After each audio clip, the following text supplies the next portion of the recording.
সারা জীবন লোকের কাছে শুধু লাঞ্ছনা পেয়েছে, কোনোদিন ভালোবাসা পায়নি, কখনো কারো কাছে পায়নি। আজ এত বছর পর আমি যখন আমার মেয়ের পরিচয় জানতে পেরেছি, তখন একটু হলেও তার প্রতি টান তোমার বেশি থাকবেই চড়ুই, তাই না বল? সারা জীবনে আমি শুধু তোর ভালো মন্দ নিয়ে ভাববো, তোর কথা ভাববো, আর কোনোদিন এই মেয়েটার কথা ভাববো না, তা তো হতে পারে না। তাই আগামী দিনে এরম কথা বলার আগে দুবার ভাবিস চড়ুই।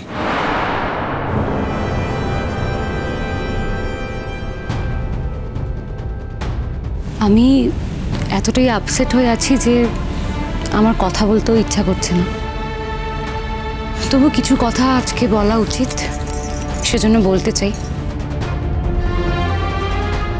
আমার জীবনে আমি এরকম কোনো বিয়ে দেখিনি, আর বিয়ে তো দূরের কথা, এরকম কোনো ঘটনাই দেখিনি যেখানে একটা ছেলে একটা মেয়েকে কমপ্লিটলি ইগনোর করছে, অবহেলা করছে, তারপরেও সেই মেয়েটা সেই ছেলেটার সঙ্গেই থাকবে বলে ছটফট করছে। এতটাই মরিয়া হয়ে উঠেছে যে বিয়ের আসরে ছলনা করে একটা মেয়েকে সরিয়ে দিয়ে বউ সেজে বসে পড়েছে। এটাতে শুধু একটা লজ্জাজনক ঘটনা সেটা নয়, এটা আমি একটা মেয়ে হয়ে সব থেকে বেশি লজ্জা পাচ্ছি যে সমাজে চড়ুই মেয়েদের কি পরিচয় তৈরি করলো। একটা সমাজে যদি এই বার্তা যায় চড়ুইয়ের জন্য, সেখানে অন্য মেয়েরা কতটা লজ্জিত হবে সেটা বোধহয় চড়ুই একবারে ভেবে দেখেনি। যদি ভেবে দেখতো তাহলে হয়তো এতটা ডেসপারেট হতো না। তো যাই হোক, আজ যখন তুমি চলেই যাচ্ছ তখন দুটো কথা আমার তোমাকে বলা উচিত চড়ুই। দেখো, তুমি এই বাড়ির মেয়ে, এই বাড়িতে তোমার অধিকার থাকবে, সেটা আমি অস্বীকারও করতে পারবো না, কেড়ে নিতেও পারবো না। তবে একটা কথা জেনে রাখো, আমি জানি আমার এই কথাটা বললে অনেক কথা উঠবে, অনেকের অনেক কিছু মনে হবে, তবে কথাটা বলতে আমি বাধ্য হচ্ছি। তান এখন নেই এই বাড়িতে, এইসব লোক ঠাকানো ভরংবাজির অনুষ্ঠানেও থাকবেও না, সেজন্য তানের কথাটাও আমি বলছি।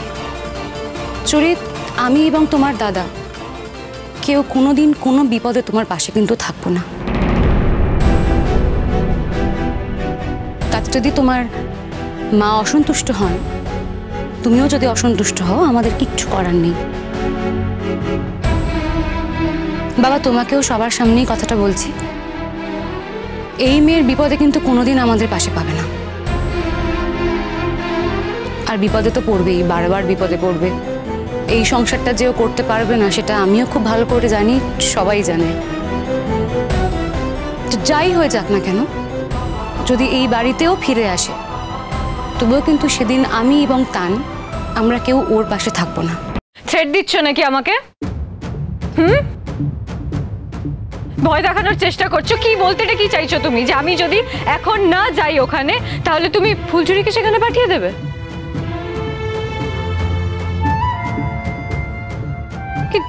তোমার কি মনে পড়ছে না, নাকি ভুলে গেছো যে যাই ঘটুক না কেন আর যাই হোক না কেন, সিঁথিতে সিঁদুর পরিয়েছে আমাকে লালন, আমাকেই পরিয়েছে।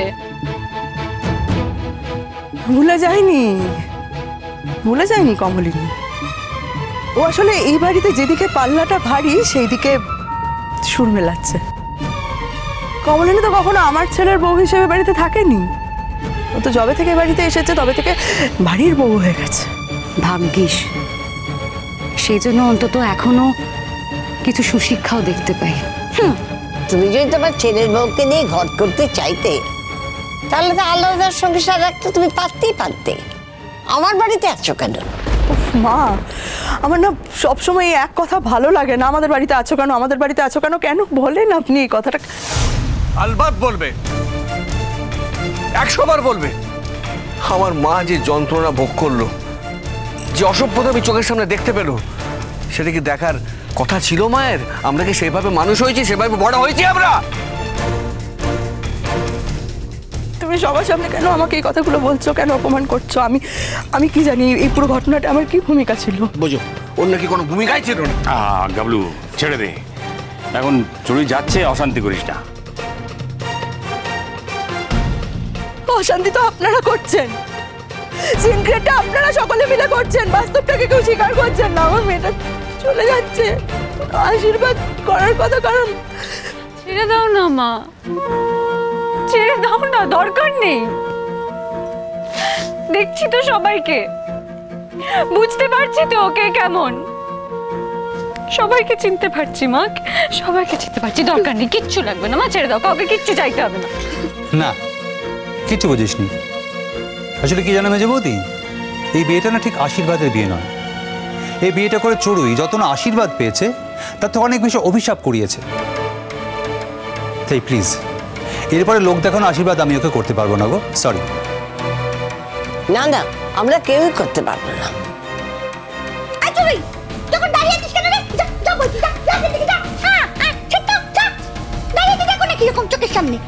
সংসারে দাঁড়িয়ে আছে একেবারে, ঢং করছে একেবারে। ওই তো শ্বশুর এসছে, যা শ্বশুরের হাত ধরে চলে যা। আই বুড়ো, আই যাও, নিয়ে যাও, নিয়ে যাও, নিয়ে যাও। বেশি কথা বলে একেবারে। আসুক না তোমার ছেলে আজকে, আসবেই তো। লালনটা আসবেই আমাদের বাড়িতে, আসবে না? আমার ফুলঝুরিটা কেঁদে কেঁদে দুটো চোখ লাল করে ফেলছে একেবারে। আমি তো বুঝতে পারছি, আমি তো বুঝতে পারছি ফুলঝুরি সব কষ্ট লালনের জন্যই পাচ্ছে। আসুক না লালন, আসুক, লালনকে সব কথা বলবো, সব বলবো। আমি তো লালনকে বলবো, লালন তুমি একটা কাজ করো, তুমি আমাদের বাড়িতেই থেকে দাও, এই চড়ুইটা চলে যাচ্ছে, ওখানে চলে যেতে দাও। তুমি থেকে যাও, আমার ফুলঝুরির সঙ্গে তুমি এই বাড়িতেই থেকে যাও। আমি তো এই থামলে তুমি চুপ করবে? না না, কথাটা হয়তো অন্যায়, কথাটা হয়তো এখানে খাপ খায় না, কিন্তু ও তো ভুল কিছু বলেনি। সবার যেটা মনের ইচ্ছে ও সেটা মুখ ফুটে বলে দিয়েছে। হ্যাঁ, অবশ্য আমরা জানি যে সবার ইচ্ছে হলেই সেই কাজটা কখনো করা যায় না। তুই সেই রাস্তা বন্ধ করে দিয়েছিস। তো সবার চোখের সামনে একটা মেয়ে হয়ে আরেকটা মেয়ের যে সর্বনাশ তুই করেছিস, তার কোনো জবাব নেই চড়ুই। তুই যে আমার ভাইয়ের মেয়ে, এটা ভাবতেও খারাপ লাগছে। হ্যাঁ, তবে যাচ্ছিস যখন, তখন মানিয়ে নেওয়ার চেষ্টা করিস।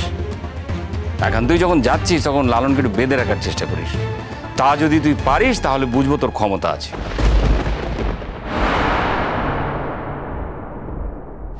জেঠু, ফিরে আসার জন্য তো যাচ্ছি না,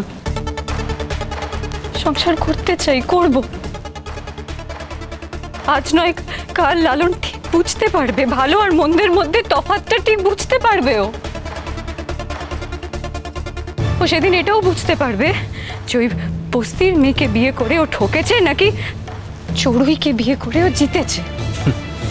আমার তো মনে হয় তুই খুব তাড়াতাড়ি বুঝবি যে বস্তির ছেলেকে বিয়ে করে তুই জিতেছিস নাকি ফুলঝুরির মতো নিষ্পাপ মেয়েকে ঠকিয়ে তুই আসলে সবার অভিশাপ করিয়েছিস। তাকে আমি তোর কাকা, এর থেকে বেশি কঠিন করে আমি আর কিছু তোকে বলতে পারবো না।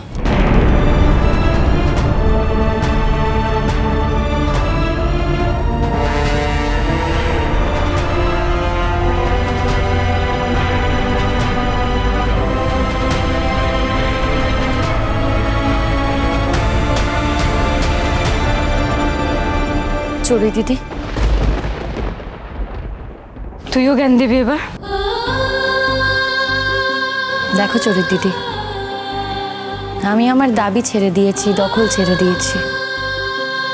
তা না হলে কিন্তু এই বিয়েটা তোমার ধোপে টিকতো না। আজ আমার শরীর থেকে একটা অঙ্গ খসে পড়েছে লালন চলে যেতে। কিন্তু লালন তো নিজে থেকে চলে যায়নি, তুমি তাকে কেড়ে নিয়েছো। তবে একটা অঙ্গ খসে পড়লেও আরো অঙ্গ কিন্তু আমার জুড়ে গেছে।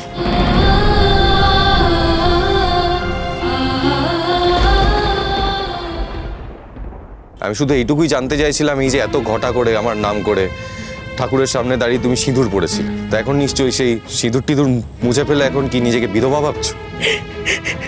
তোমার কান্নায় কিছু যায় আসে না ফুলঝুরি, বিশ্বাস করো। আমার একটুও কষ্ট হচ্ছে না, বরং মনে হচ্ছে এই কান্নাটা বরং